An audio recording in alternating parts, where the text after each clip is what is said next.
Hi, good to see you again. Today I'd like to talk a little bit about guidance and inspiration and how some people go about finding it. Some of us may seek advice in the counsel of a good friend. Others might consult their astrological chart or consult a numerologist, or sometimes I'll just throw the Bible down on the desk in front of them and see where it opens. Well, a lot of people have done that, and where it usually opens is in the Psalms, about the middle of the book. And that's a good thing and a bad thing. In that Psalms, there's many, many beautiful poems, very beautiful songs, but a lot of people are kind of confounded by what they read. Well, one that caught my attention lately was one of the Psalms of David, Psalm 37. And it's pretty lengthy, but I'm just going to take 2 sentences from it and talk about those today. And it says, "Trust in the Lord and do good," for one of them.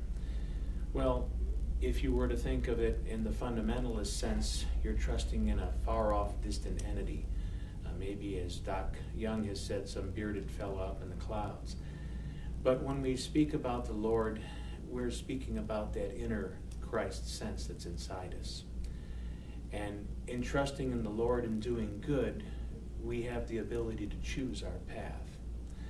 When we take the moment to be silent and look to that inner self inside, it's obvious the path we should take.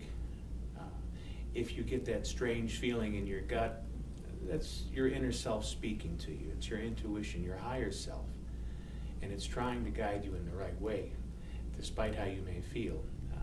Most people are very strong-willed or just plain stubborn, and they don't take heed to that inner voice, and oftentimes regret not having done so.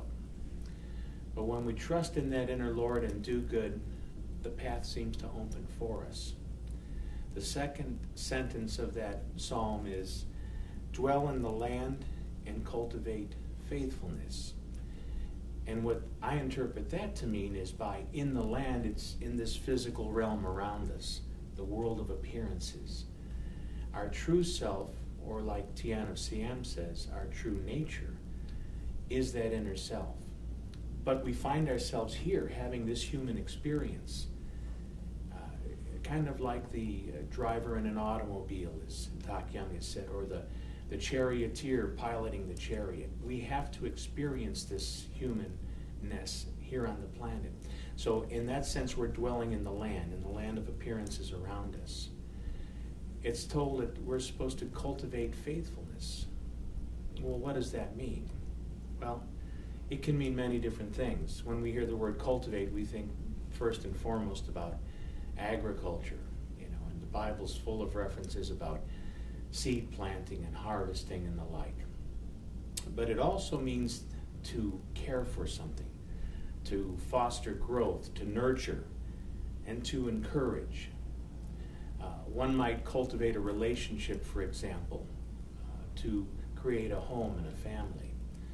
One might cultivate their intelligence to learn a foreign language, or to open themselves to theologies and ideas that are perhaps alien to them, and at least give them a chance and analyze them and look at them with an open mind. Faithfulness, well, I think we all know what faithful means, but to break it down in simple terms, that's to be loyal, to be steadfast, to be true blue. And if we're true to ourselves, our inner selves, and we heed that inner guidance, and we cultivate daily the intuition and the guidance that we receive from it, our path becomes easy and our burden becomes light. Thanks for taking a moment with me today. See you soon.